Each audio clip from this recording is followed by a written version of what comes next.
It has 4 legs, eyes, and a body built to carry, with the ability to go wherever men can. The legged squad support system is the new solution for overburdened troops who carry nearly 100 pounds of survival and protection gear in the field.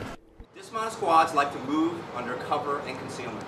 They do not want to move on roads. That tells you right away that if you're going to have a robotic platform, it must be able to go over logs, through streams.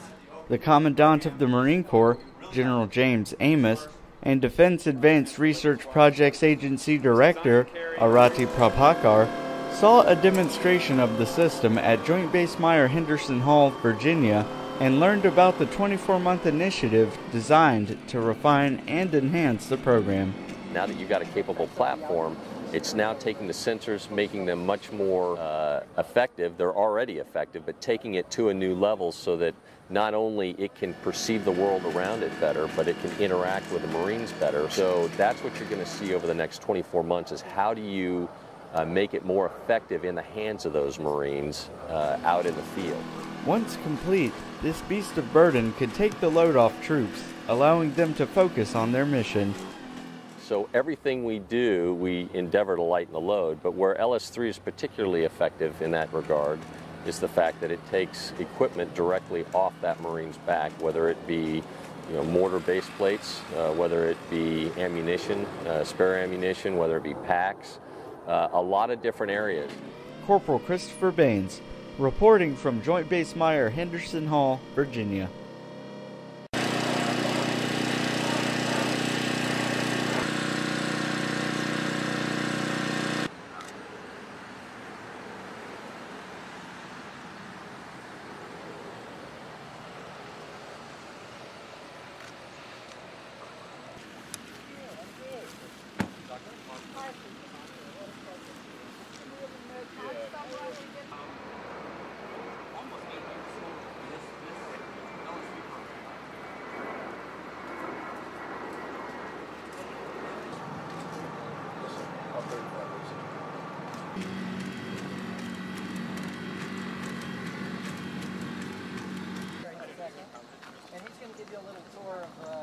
Out to about 5 meters, give you a much more detailed view of the world, for the terrain that's nearby.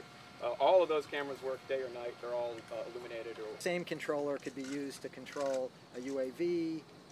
Someone help me on what all the other things are. The UGV, sir, we use this with a Gus as well.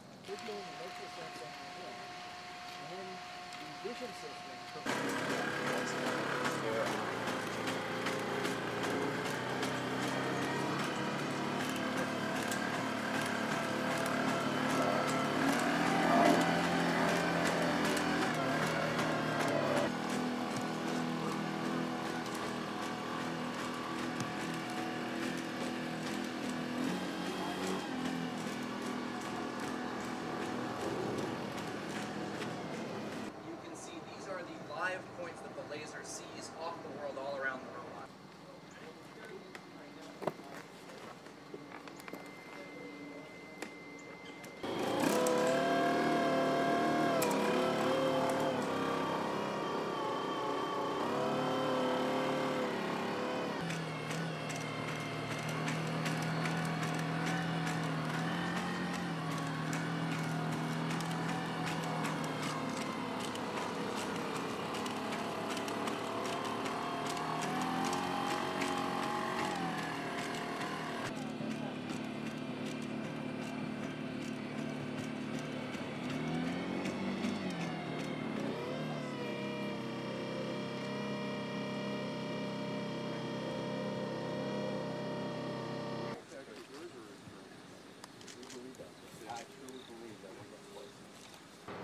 We have to put enough smarts into this robot so that it can create a path through complex terrain while tracking the squad leader and other members of the squad that may be weaving in and out as they're conducting their tactical operation. That's day and night. Brigadier General Mark Wise. I'm the Commanding General of the Marine Corps Warfighting Laboratory, also the Vice Chief of Naval Research. Well, it's a partnership with DARPA. LS3 represents one of several lighten the load type of activities that we do. It's important to note that the Marine Corps looks at lighten the load is a result. It's something we snap back to. So the Marine Corps looks at what is it we want to be able to do, in this case distributed operations. How do we have to organize? How do we have to change the way we do things? And then ultimately, what technologies enable that capability? So that's where the LS3 fits in. So everything we do, we endeavor to lighten the load, but where LS3 is particularly effective in that regard is the fact that it takes equipment directly off that Marine's back, whether it be mortar base plates, whether it be ammunition, spare ammunition, whether it be packs, a lot of different areas. And so we attack it from a bunch of different angles, but LS3 is a significant enabling capability that's really making great progress.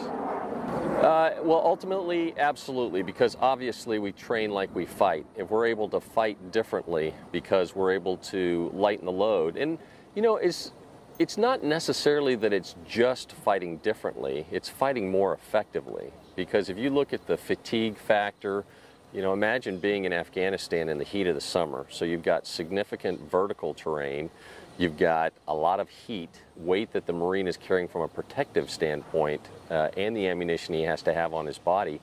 You can imagine the fatigue starts to pick up rapidly. Now you put on, a 100-pound pack, and you put on other pieces of equipment, and you really start to fatigue him quickly. How does that affect his aim? How does that affect his ability to relate with the local population and to gain support?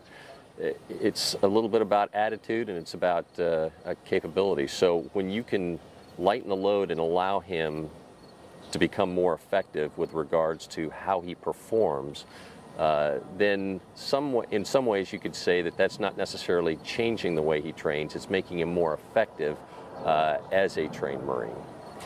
So it does both, I guess.